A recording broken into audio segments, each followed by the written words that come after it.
Roll the corn. Roll the corn. Roll the corn. Galil at the gun. That means roll the corn. We know the truth now. Hit the like button. Hit the share button. Subscribe to my YouTube. Subscribe to my live subscription. Please do that for me. Do that for me. And my cash app is We Know the Truth now with the red logo. Put where you're from. Put the corn in the chat. Put where you're from. Put the corn in the chat. Put where you're from. Put the corn in the chat.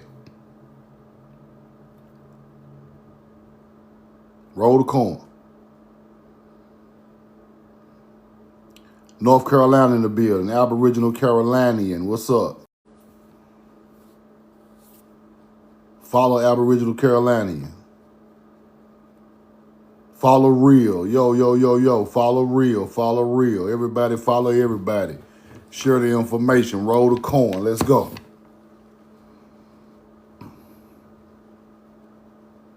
We know the truth now. Now today, how y'all doing today? Today, I'm going to talk about Enki, the Sumerian god Enki, and show y'all what his story really means to our ancient culture. And I want to teach y'all this because a lot of people think these are aliens. A lot of people think these are some type of extraterrestrial being or some type of entity that gave away, that helped mankind. But I'm gonna break this down, and we're gonna get to the truth of that. Texas, what's up? Follow Samara. Follow Samara. Roll the corn. I hope y'all checked out my videos from yesterday when I was at the Mount Helena, the mound in Mississippi Delta, Grace Mounds, and Winterville Mounds. Y'all check them videos out for me, man. I appreciate y'all. Dark Mother, what's up? So y'all check the videos I put out yesterday. They fire. Lee 83, what's up, bro? Y'all follow Lee 83.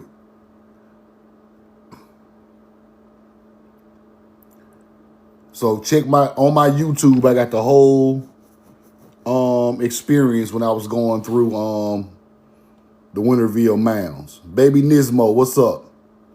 DCT, CBD, I appreciate that, bro. Appreciate that, man. Y'all check that out. I want y'all to kind of see firsthand of True Frost, what up? Of these mound complexes. Now I got to get to the Natchez. Now I got to get to two more places. Emerald Mounds, and I got to get to the Natchez Village Mounds. Those are very important. Emerald and Natchez Village. Like yesterday, Winterville, Grace Mounds, Mount Helena. I'm going down the Natchez Trace. This is because the Natchez Trace is our very, very, very, very ancient Kodesh. Ancient Kodesh is holy land, people. Kodesh is holy land. That is holy land down there in the Mississippi Delta. That is the first place where agriculture thrived on the face of the earth. Can't hear me? That's the first place where agriculture thrived on the face of the earth, and our people started it right there in the Mississippi Delta, hooking up to the Mississippi River. You hear me now? Put a 2 if you hear me. Put a 2 if you hear me. Dr. Kimberly Washington, what's up? Unique Leslie, what's up? The Mississippi Delta is the first place our people thrive with agriculture and star alignments and that is the spot where I think that corn was created through DNA. So that spot is everybody need to go down there and check the Natchez Trace out, the Mississippi Delta, the mounds on the Mississippi River in that area.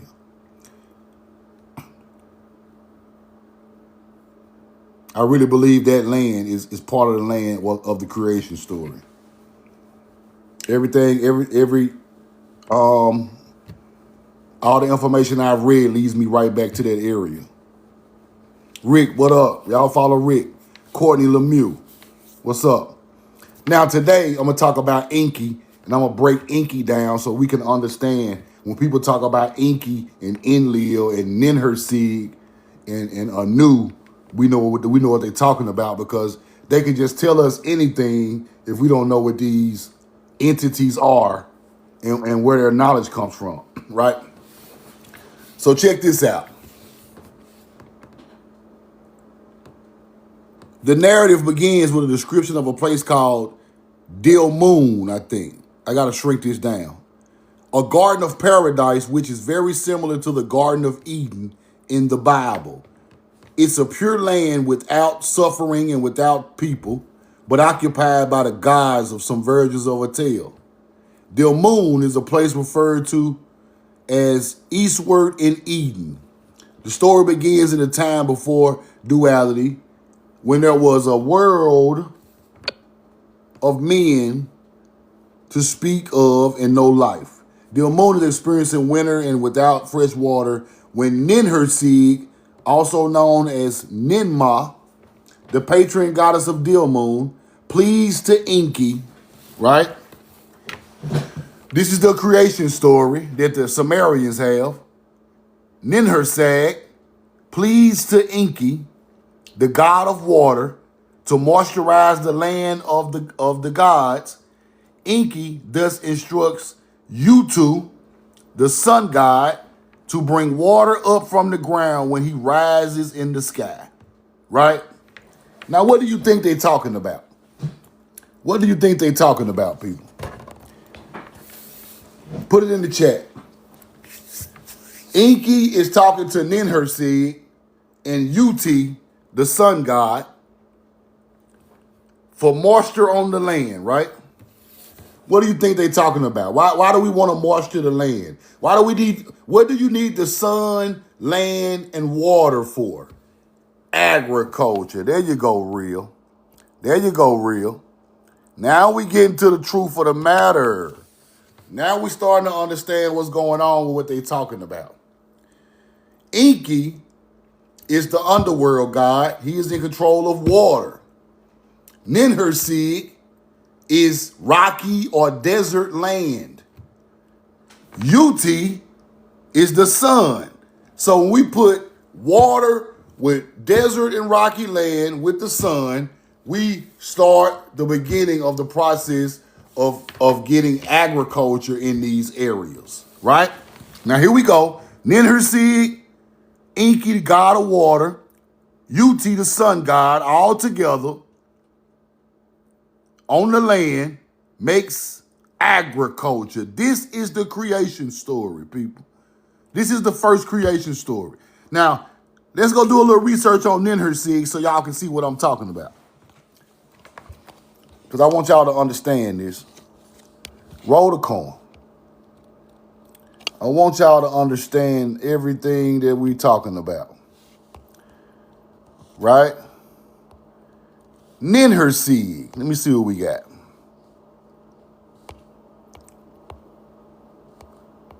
Roll the coin. Let me see. Roll the coin. Oh, I didn't want to go that far. Hold on.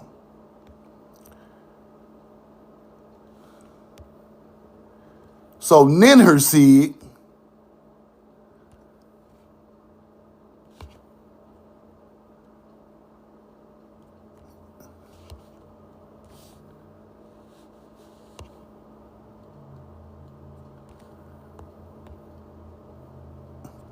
thought I had the receipt.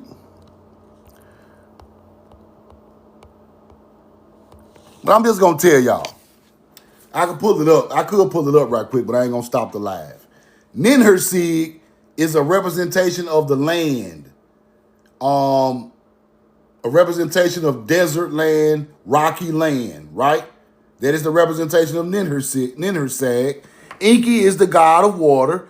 Uti is the sun god. When all of that collabs, you make agriculture. Let's keep going. Let's keep going. Now, let me get out the way so y'all can see this. Ninhursag, one of the several Earth mothers. The Earth mothers are the Pleiades star system, people. The 7 Earth mothers is the Pleiades star system. That's what they're talking about. So they gave all those names, right? Mesopotamian literature is pleased with Enki's work. So he lays down with Ninhursag. Enki lays down with Ninhursag. Now, in a perverted world, when they say Enki laid down with Ninhursag, people think about sexual things for entertainment purposes only. People think about, nasty stuff. All the hunter-gatherers think about nasty stuff. But when they're talking about Enki and Ninhursag, they are talking about the land and the water, right? Laying down together on earth. Land, water, laying down on earth. And they turned that into sexual things, but all that really mean was land and water, laying down on earth. Getting ready to plant crops, right? Here we go right here. They lay together, right? Which can be thought of as symbolizing water penetrating the sand in Mesopotamia. That's what they really talking about. They're not talking about no sexual stuff. So when we go through the rest of the story, Enki is still, so when you think of Enki in this story, you think of water. So every time they say Enki had relations with one of the 7 Earth mothers, they are talking about different planting of different crops for agriculture, right? So in the book it's saying Enki raped the woman for entertainment purposes only, but it's talking about the water and the plant and creating, and I'm going to show y'all that. So Ninhursag and Enki laying down together symbolizes water penetrating the sand, right? Enki ultimately interacts with the earth. Childbirth in Dilmun is painless, which caused the man the punishment of Eve as the form of intense labor. After 9 days, Ninhursag gave birth to Ninzar, Lady Greenery. After 9 days, Ninhursag gave birth to Ninzar. Now, in this story, it's talking about people are becoming adults in 9 days. People are becoming adults in 9 days. Let me show you the symbolism for that. Here go your symbolism for that. It is possible for a plant to grow and reach a certain stage, even as little as 9 days, people. They're talking about plants. They are talking about plants. We all know a human cannot be an adult in 5 days. In 9 days, I'm sorry. Everybody know that. We got to get back to the truth. So, when they're talking about Enki, which is water laying down with the earth, the desert, making plants that are adults in 9 days. And they symbolized it with sexual things, but they're just talking about agriculture, people. That's all they're talking about. All of this knowledge from the zodiac come from agriculture first, and that's all they're talking about. So they make a story with the zodiac, with Enki, messing with different women of the Pleiades, making plants, right? Let's keep going. Now, 9 days, Ninhursag gave birth. 9 days. When water and earth meet after the arrival of the sun, plants are produced, and at a much swifter race than humans, spring does arise in Dilmun, right? The arrival of spring. Ninhursag, the earth mother, leaves to create other parts of the world. So when the spring comes, she vegetates. Immortal, is it freezing? It's not freezing, bro. Is it freezing? Put a 2 in the chat if you hear me. Put a 2 in the chat if you hear me. Am I freezing?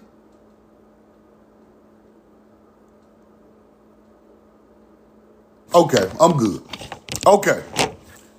So when water and earth meet after the arrival of the sun, which is U2, plants are produced and as much swifter than humans can be produced.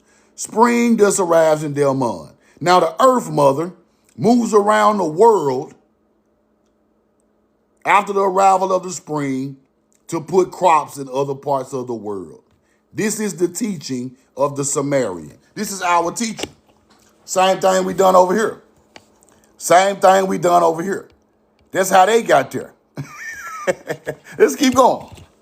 Now,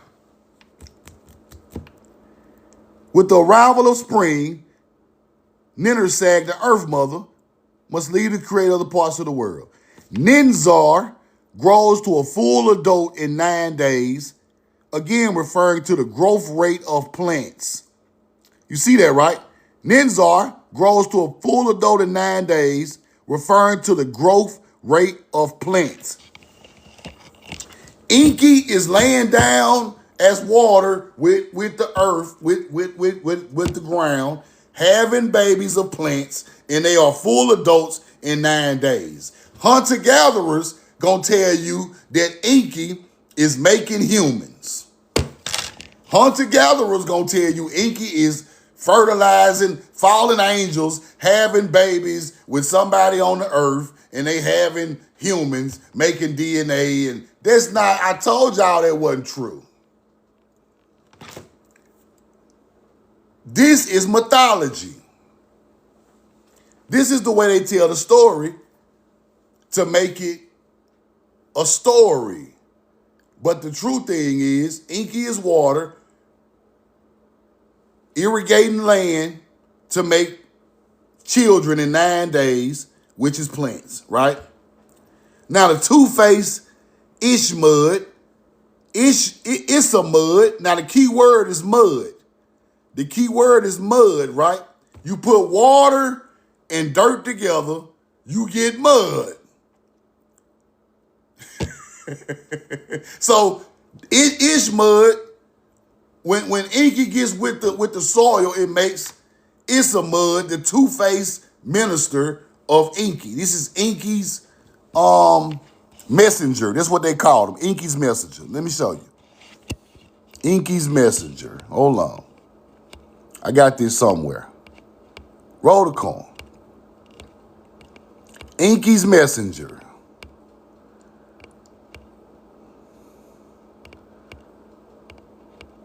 I can't find no receipts today, bro.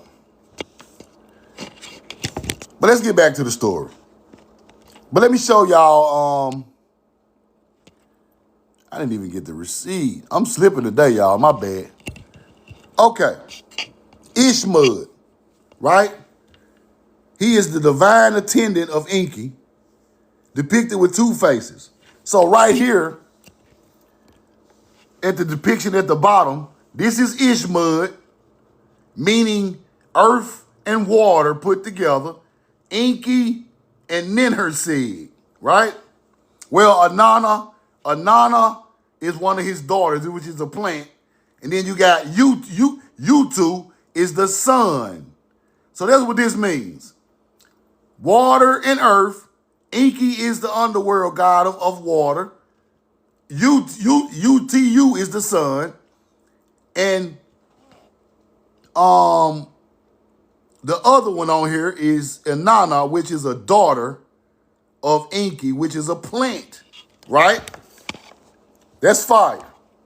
So people show all of these different statues of Sumerians, but you got to understand what they mean. When you see Gilgamesh with the lion, that means Orion's belt is crossing Leo, right? So this ain't nothing but some agriculture stuff right here. Enki, Ishmud, Inanna, and U2 is the sun, right? Making agriculture. Let's go back to that. Now, here we go again. Enki sees Ninsar. She describes some versions of the tale of Curious and Eager, which can be taken to indicate the plants have for water, taken as she is eager, like she eager to have sex, but that's not what they're talking about. She eager to get water because she's a plant. He reduces her, gives birth to Ninkura, or Lady Pasture. After 9 days, once again, she is grown. 9 more days, Ninkura reaches adulthood, just as Ninsar. Enki sees Ninkura on the and seduces her or rapes her, and she gives birth to a fertility goddess of the female genitalia. See what I'm saying? Now, they are making this story all perverted, but the whole story is about Enki steady planting his seed in the earth, not planting his seed in a woman. But the plants that come up are named goddesses, right? This is the story that they're trying to tell you. This story that they're trying to tell you. Yeah, plants are male and female. You're right. You're right. Right? Another one. After 9 days, she gives birth to you too. 9 days, she grown too. Just like in the Bible of Genesis narrative, water, earth led to plant life. You see that at the bottom? Just like in the Bible, water, earth led to plant life. Let's keep going. That's fire. That is fire. Let's keep going. Enki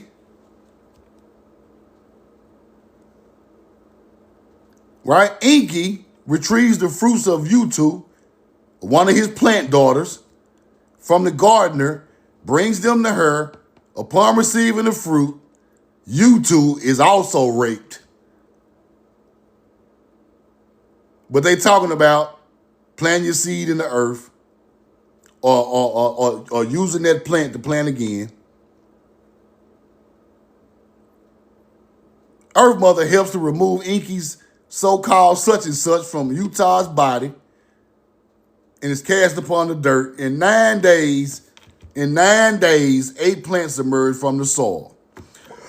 The tree plant, the honey plant, vegetable plant, alfalfa grass, a tutu plant, the actaltal plant, the dew plant, and the inhara plant. These are the first plants. All of those daughters are these plants that Enki put in the soil with water and made plants, right? Plants from the boat, and Ishmael investigates. Enki does not know the plants, nor he has their destinies. One by one, he asks Ishmael what the plants made from Enki's seed are called, right? Enki eats the plants and the fruits were delicious. Now do you see how the story go? This is the real Enki now. This ain't none of that old alien Enki. This is crazy. Ninnerseg finds that he's eating the plants, curses Enki, and leaves Dilmun. Enki falls very ill and begins to die. None of the gods can save him, save from the absent Ninnerseg. Right? So when Enki begins to die, let me show you what that is. Enki is coming out of the underworld into the light. He begins to die, right? All the star lines in the story go right together.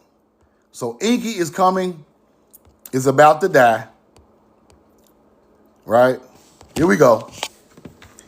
Enki, that story I just told y'all is going on down here.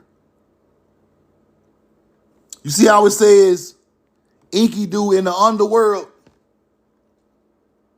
When Enkidu comes out of the underworld, he dies, people. That is the story, Epic of Gilgamesh. When Enki comes, he got Enkidu.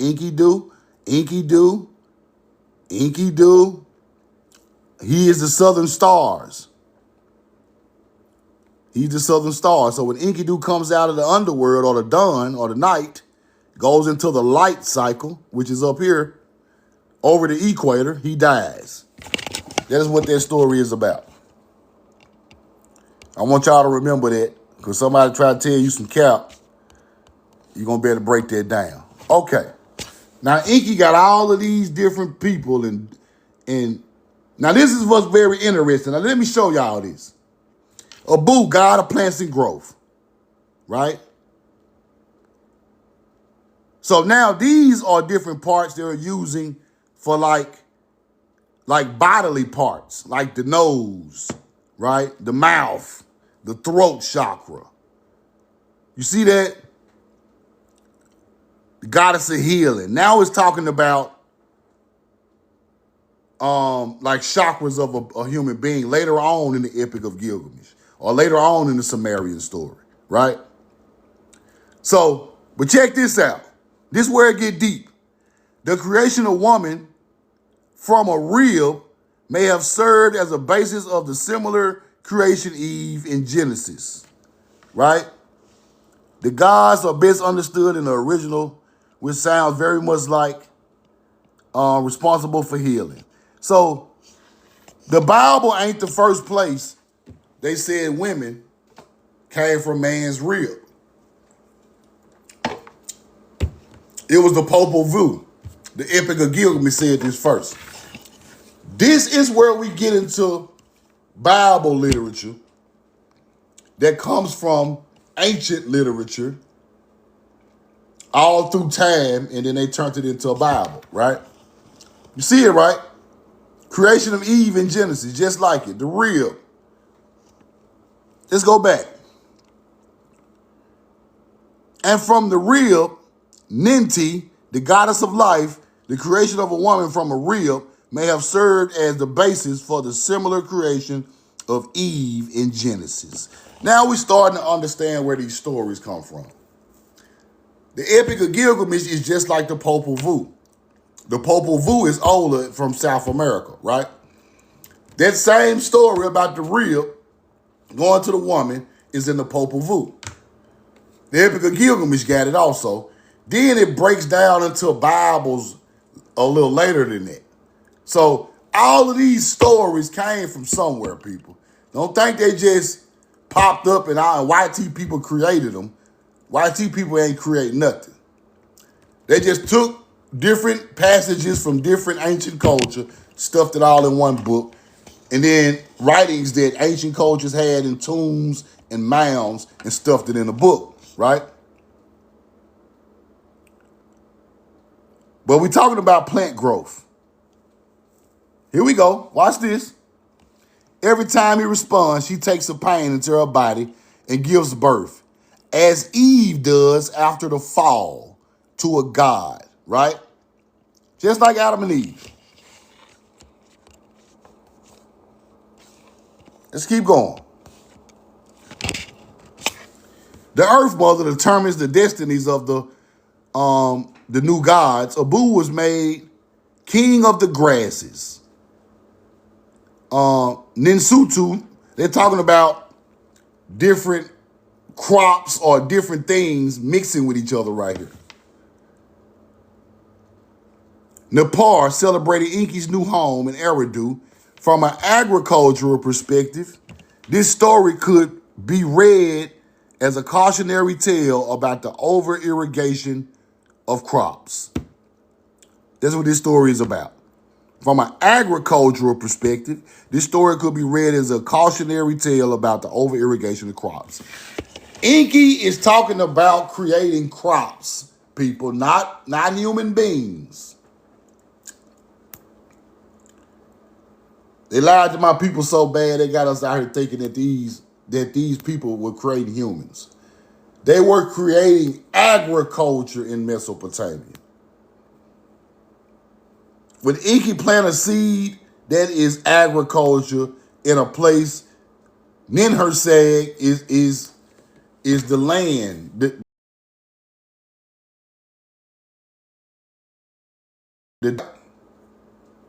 Roll the corn.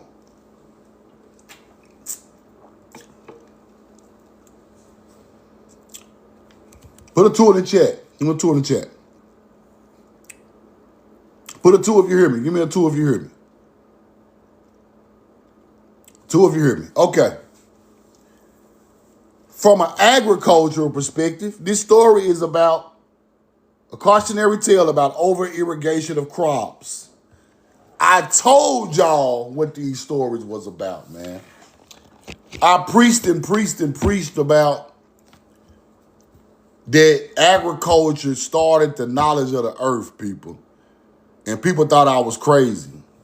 They thought everything came from outer space and everything came from all of these different deities and gods and we create humans. But really, the whole Anunnaki story is about agriculture, plant life, getting started in an area of the world that didn't have no plant life.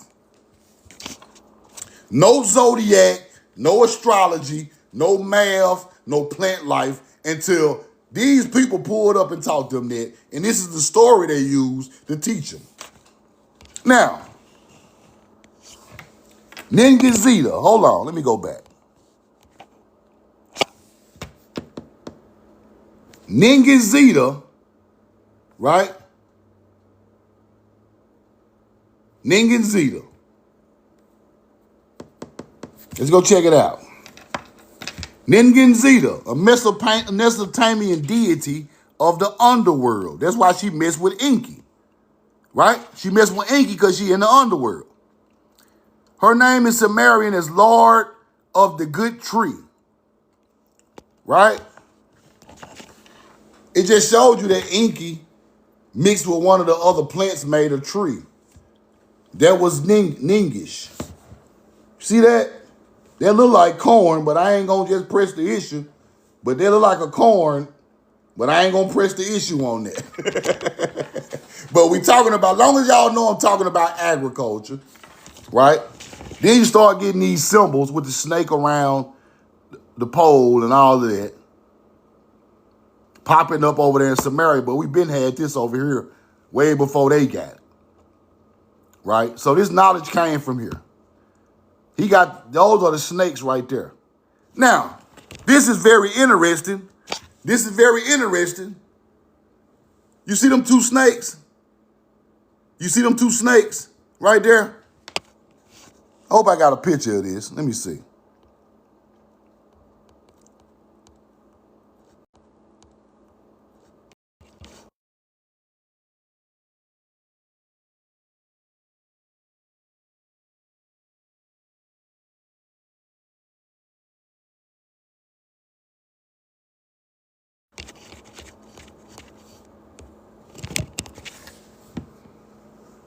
Now,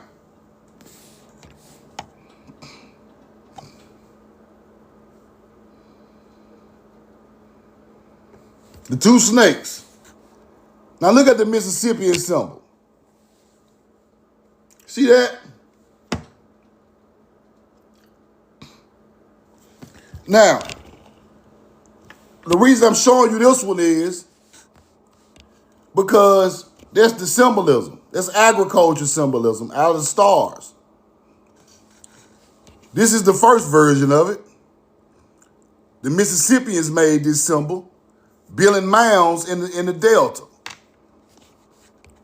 Then you come with this. These people ain't nothing but mound builders that moved to that side of the earth, people, with evolved knowledge. They're just mound builders. Okay, let's keep going. Ningish is Hydra. Hydra is the symbol of Ningish, right? The constellation Hydra could serve as a symbol, though it is also associated with Ishtaran and Irish Kegel, but Ningish symbol is Hydra. Hydra is in the southern hemisphere. Hydra is in the southern hemisphere. Hydra is in the southern hemisphere. Who is it? Who is over the southern hemisphere? Who is over the southern hemisphere? Put it in the chat. Who is over the southern hemisphere? If you're learning it, drop it in the chat. Enki is over the southern hemisphere. Good. Right? Roll the coin. Enki over the southern hemisphere. Ningish is down there in the underworld with Enki, creating plants with water and earth. Underworld is water and earth. Right? You see what I'm saying? They are talking about stars, Hydra, southern hemisphere. Ningish is Hydra. Hydra is in the underworld of the southern hemisphere, right? Now do you understand the words that are coming out of my mouth? There you go. There you go. Hydra, Mississippians knew about Hydra too. The Sumerians were the first civilization to practice plant agriculture in Mesopotamia. They developed irrigation system, grew a variety of crops, including all these crops, right? They built canals, ditches, and dikes, just like the Mississippian. They are descendants from our people from here who went over there and taught that in Mesopotamia. The original Mesopotamia is in the southeast of America. This is the second coming of Mesopotamia. Really the third coming of Mesopotamia, because there was one in Mexico too. Then they get theirs. Now, why do they pull up with all this knowledge? Why do they pull up with all this knowledge of agriculture if they were just starting it out? They wasn't just starting it out. They had already knew all of this. You can't just pull up with all these zodiac teachings with agriculture fresh out the bed. Somebody had to teach you that. Your ancestors taught you that. You worked the field. You went to spots that didn't have these crops, and you turned those spots into fertile crescents. That's what happened. That's what happened, my people. Let's keep going. Hydra, where I was at. Now, you can splice plants, people. You can DNA splice a plant, just like growing marijuana. You can DNA splice a plant, just like growing marijuana, right? That's what these people were doing. They try to act like Enki having babies with his daughters is creating humanity, fallen angel stories and alien stories, but the whole time they are splicing plants putting them in the earth for agriculture. That's the real story. Corn is considered a scientific subject related to DNA, right? Corn got DNA. Corn got DNA, people. You can splice the DNA in corn and create it, right? Now check this out. The Sumerian cuneiform tablets say that Enki, who created the Homo sapien, they say Enki created the Homo sapien, right? That's a lie. The Sumerian tablets are thousands.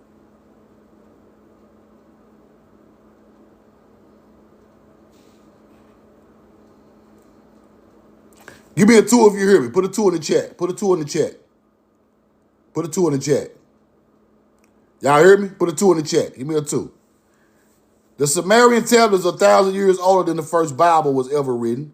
The Bible and the translation are just edited and re-edited versions of the Sumerian tablet story. Any smart person would go with the first edition, especially if it's written on clay cuneiform tablets. These YT people are telling you that the Bible is an extension of the Sumerian tablets. Now, why is this crazy? Because Billy Carson tell you, forget the Bible, but go read the tablets.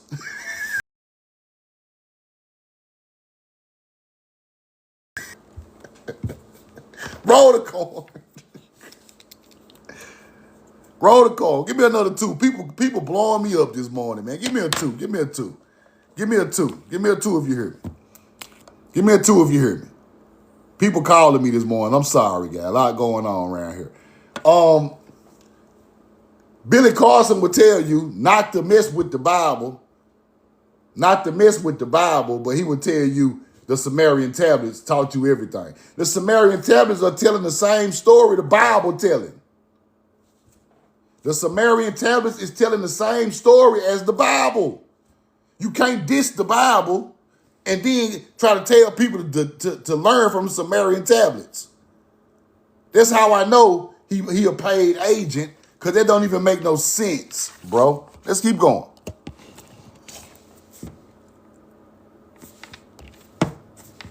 Somebody flagging my page, man. Roll the coin. I can't even make it through a teaching. The Hebrew writer who adapted the Sumerian myth changed the name, right? Original story of Ninhursag, one of the deities of Sumar, creates the female Ninti out of a rib of a male of Enki. In fact, Nintu literally means lady of the rib. Ninti means lady of the rib. Sumerian myth says, my brother, what part of you hurts you? My ribs hurt me. She gives birth to Ninti out of one. Genesis adaptation of author changed Ninhursag to Yahweh, Enki to Adam, and Ninti to Eve. Oh my God. Roll the corn. Now, all these Muslims going against these Christians, y'all got the same stories. All you Arabs and people over there in the Middle East got the same Bible story. How y'all beefing? How Muslims and Christians beefing, and y'all got the same story? You can't teach it no better. You should repent. If you can teach it better, please teach me. Now listen. You can't teach my people that story is real and this story is not, when all of it is the same story with different names switched around. Look, the Great Flood. Sumerians talking about the Great Flood in the Bible. Fatherly figure who watches over humanity. Enlil is God. That's what they trying to tell you. He sometimes be portrayed as wrathful and responsible for negative events like the Great Flood. Who is responsible for the Great Flood? God. Enlil. Oh my God. Now I'm gonna get deep. Enlil, responsible for the Great Flood, that is Aquarius over there in the Middle East. That is Aquarius in the Middle East. Watch this. The water bearer represents the Great Flood in the Middle East. Watch this. Watch this. Aquarius. You see that? Right there. The great one depicts the flood. You see that? This is Enlil's stars. Enlil caused the Great Flood. Therefore, Enlil is over Aquarius because it's in the northern hemisphere. Enki down here, Enlil here. The equator is a new Orion. That's the Great Flood symbolism in Mesopotamia. Aquarius, the water bearer. Roll the coin. That story came from here because they ain't never had no Great Flood. This story was passed down through people from here because they never had a Great Flood. So they just use Aquarius as a symbolism for the Great Flood, but they never really had a Great Flood over there. They are telling a Tamari story because the people left here, went there, and they telling the story of the old world in Samaria and in Egypt. Egypt got a flood god too, named Happy, Hapi. Happy is Aquarius in Egyptian. It's the same story. Google it if you think I'm lying. Google it if you think I'm lying. Hapi is Aquarius, the water bearer, who caused the great flood from the Egypt perspective. Look it up. Roll the coin. Let's keep going. Enki's children, Adam and Eve, from Eden garden by teaching them how to mate. Enlil, who grew them as his pet animals, hated the act of abandoning them. Right, now see, this don't make no sense. Roll the coin. And I'm not saying it's true. I'm not saying it's true. I just want y'all to study this. I want y'all to study this because I'm not through studying this yet. I just like to show y'all what I'm studying so I can, for future references. But I'm going to study the hell out of this. His murdered son, Marduk, in the human body, they're trying to say Marduk is Jesus. That's what they trying to say. I ain't through studying this, but when I get through breaking all this down, I'm going to give it back. I'm going to give it back to y'all the right way. It's just something to think about. Now let's keep going. Ninhursag, the goddess of ancient Mesopotamian religion, right? She is the god of rocky terrain. Power over rocky terrain, mountains, foothills, piedmonts, right? So Nineveh is named after Ninhursag. So she is talking about the land in Mesopotamia. The land in Mesopotamia, which is rocky and desert-like sand mixed with Enki, creates plants. That's what they mean. The land of Mesopotamia is Ninhursag. Mixed with Enki, the water, it creates plants. With Utu, the sun, it creates plants in this area, right? Roll the coin. They go Kish right there. Kish. This is Kish and a dab. That's what they talking about. We're going to get back into the other correlation of that. Ut, known as Shemish, is the god of the sun. So Utu,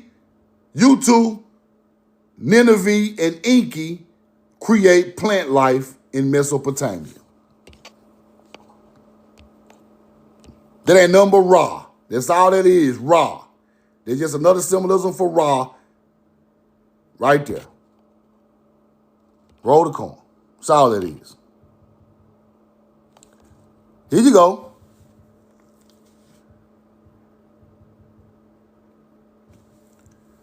Shamash, Utu, was the god of the sun, bringing light and warmth to the land, symbolizing the order of the rhythm of life, right?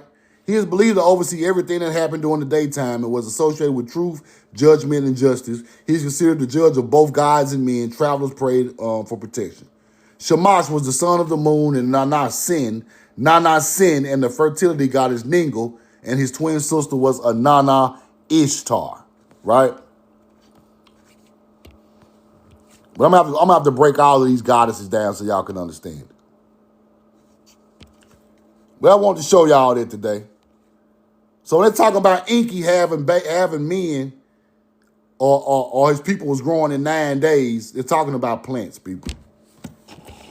And I'm gonna get deeper into that Enki and Enlil.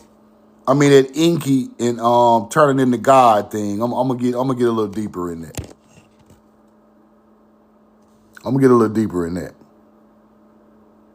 Yeah, Nana Sin is Allah. That's what I'm trying to tell you. Muslims got their information from ancient Samaria. Muslim religion come from ancient Samaria.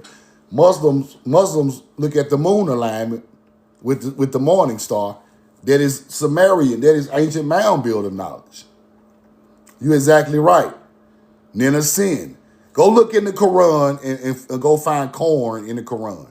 Corn is in the Quran. Now I got to roll. I got a lot of people calling me, man. I got to get some things taken care of, man. I love y'all. I'm in love with you, man. Great teaching. If you missed the first part of this, I'm going to throw it on YouTube.